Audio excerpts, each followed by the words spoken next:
എല്ലാവർക്കും ഡോണ കിച്ചണിലേക്ക് സ്വാഗതം. ഇന്ന് ഞാൻ ഉണ്ടാക്കാൻ പോകുന്നത് ഇറച്ചി ചോറും അതിന് വേണ്ടിയിട്ടൊരു ചെറിയ സലാഡുമാണ് ഞാൻ ഇന്നിവിടെ തയ്യാറാക്കാൻ പോകുന്നത്. ഇറച്ചി ചോറിന് ആവശ്യമായ സാധനങ്ങൾ: ഇത് 1/2 കിലോ ബീഫ്, നല്ല നെയ്യുള്ള എല്ലുള്ള ബീഫാണിത്. 1/2 കിലോയുടെ കണക്കാണ് ഞാൻ ഇതിൽ പറയുന്നത്. പിന്നെ ഇതിലേക്ക് വേണ്ടിയത് 2 സവോള വേണം. ഒരു സവോള നമ്മൾ വഴറ്റാനായിട്ട് വേണം.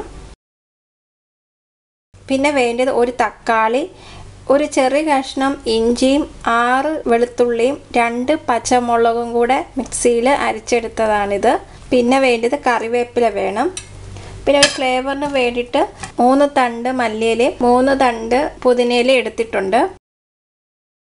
പിന്നെ വേണ്ടത് അതായത് 250 ml 2 കപ്പ് ബസുമതി റൈസാണ് എടുത്തിരിക്കുന്നത്. ബസുമതി റൈസിന് പകരം നമുക്ക് വേണമെങ്കിൽ പാലക്കാട് മട്ട അരി വേണമെങ്കിലും നിങ്ങൾക്ക് എടുക്കാം.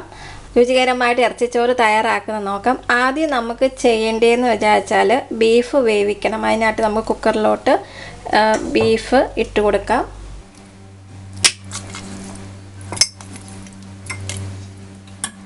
ബീഫ് ഇട്ട് കൊടുത്തു. പിന്നെ ഇട്ട് കൊടുക്കണം ജിഞ്ചർ ഗാർലിക് പേസ്റ്റും പച്ചമുളക്, അതായത് ഇതിനകത്ത് ജിഞ്ചർ ഗാർലിക് പേസ്റ്റും 2 പച്ചമുളകും ചതച്ചതുമുണ്ട്. പിന്നെ കറി ലീവ്സ് ഇട്ട് കൊടുക്കുവാണ്. പിന്നെ ഒരു തക്കാളി. ഇതിലേക്ക് വേണ്ടിയ മസാല പറയുവാണ്.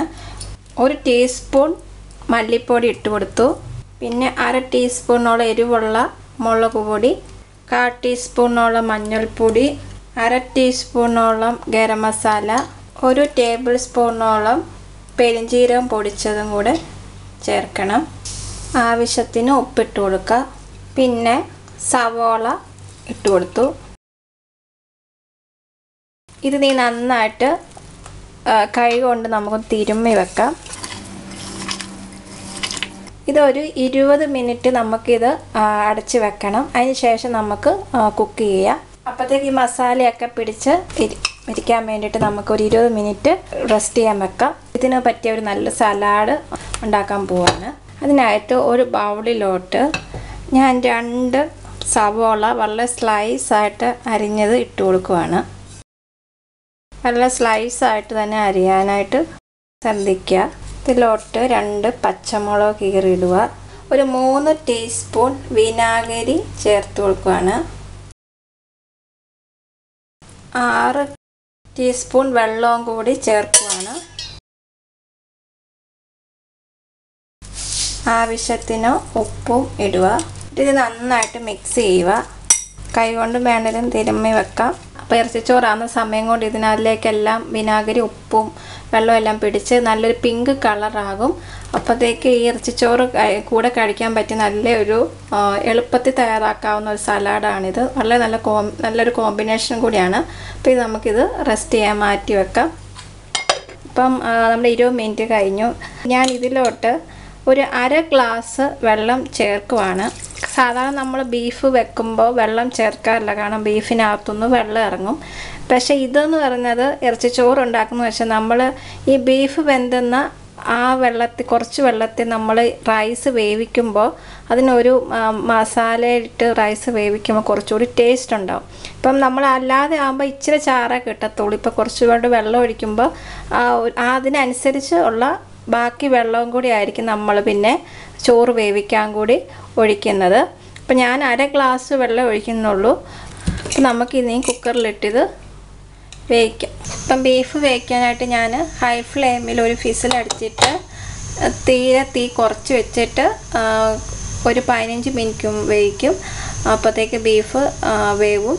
അതല്ല, ബീഫ് എങ്ങനെ വേവിക്കാൻ പലരും എന്നോട് ചോദിക്കാറുള്ളതുണ്ട്. പക്ഷേ ഡിപ്പെൻഡ് അപ്പോൺസ് ബീഫ് എന്നേ പറയത്തുള്ളൂ. കാരണം അവരുടെ കയ്യിലിരിക്കുന്ന ബീഫിൻ്റെ അനുസരിച്ച് ചിലപ്പോൾ 6 or 7 ഫിസിലടിക്കുന്ന ബീഫ് വരെയൊക്കെ ഉണ്ട്. അത് നിങ്ങൾ ആദ്യം നോക്കുക.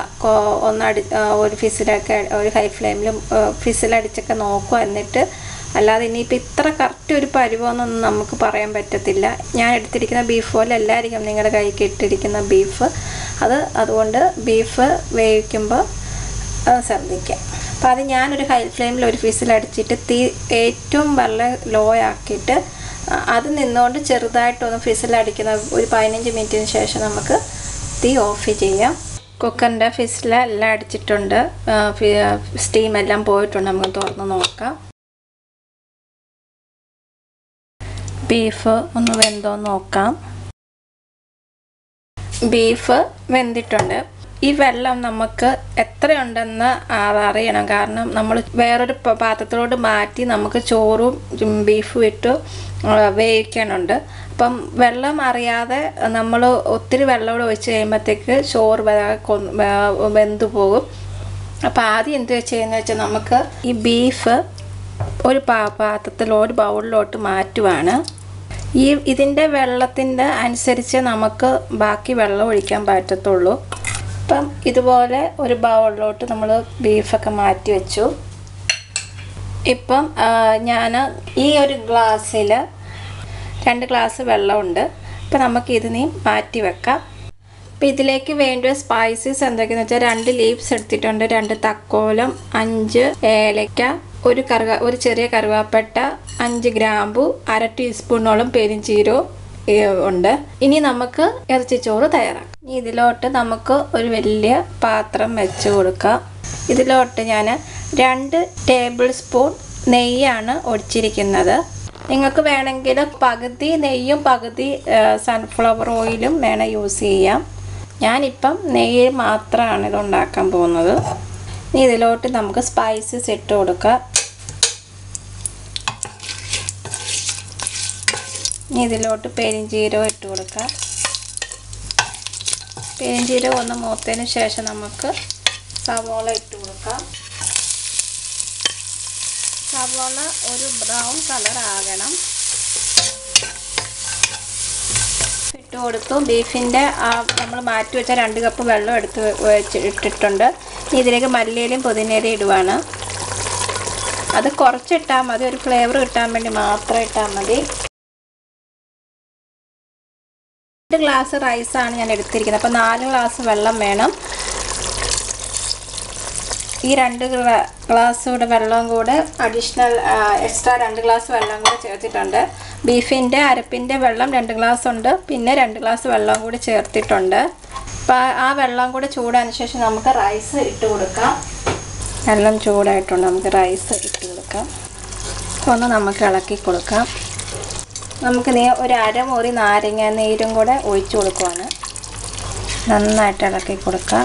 ഇനി നമുക്കിത് അടച്ചു വെക്കണം. അടച്ചു വെക്കുമ്പം കറക്റ്റ് ഫിറ്റായിട്ടുള്ള ഒരു പാത്രത്തിൽ തന്നെ വെക്കാൻ ശ്രദ്ധിക്കുക. 15 മുതൽ 20 മിനിറ്റും കൊണ്ട് നമുക്ക് നമ്മുടെ ചോറ് റെഡിയാവും. ഇടയ്ക്ക് നിങ്ങളൊന്ന് തുറന്നൊക്കെ നോക്കണം. അപ്പം നമുക്കൊന്ന് തുറന്ന് നോക്കാം.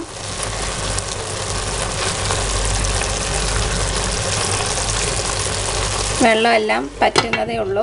വെള്ളം കൂടിയും കുറഞ്ഞും പോയിട്ടുണ്ട്. ചോറ് ഒത്തിരി വെന്ത് പോയി കഴിഞ്ഞാൽ പിന്നെ ഒരു രസവും ഉണ്ടാകത്തില്ല കഴിക്കാനായിട്ട്. ഞാനത് ഓപ്പൺ ചെയ്യുവാണ്. കണ്ടോ, കറക്റ്റ് പരുവാണ്. ഒന്നും വെന്തൊന്നും പോയിട്ടില്ല. തീ ഓഫ് ചെയ്യുക. നീ നല്ലൊരു വാഴയിലയിൽ ഒക്കെ ഇട്ട് ഇതൊന്ന് വിളമ്പുവാണെങ്കിൽ വളരെ നല്ല ടേസ്റ്റാണ്. ഞാൻ അടുപ്പിൽ നിന്ന് ഇങ്ങോട്ട് മാറ്റിയിട്ടുണ്ട്. കാരണം അത് പിന്നെ ഇരിക്കും തോറും വെന്ത് പോവും. ഇനി നമുക്കിത് സർവിങ് പ്ലേറ്റിലോട്ട് മാറ്റാം.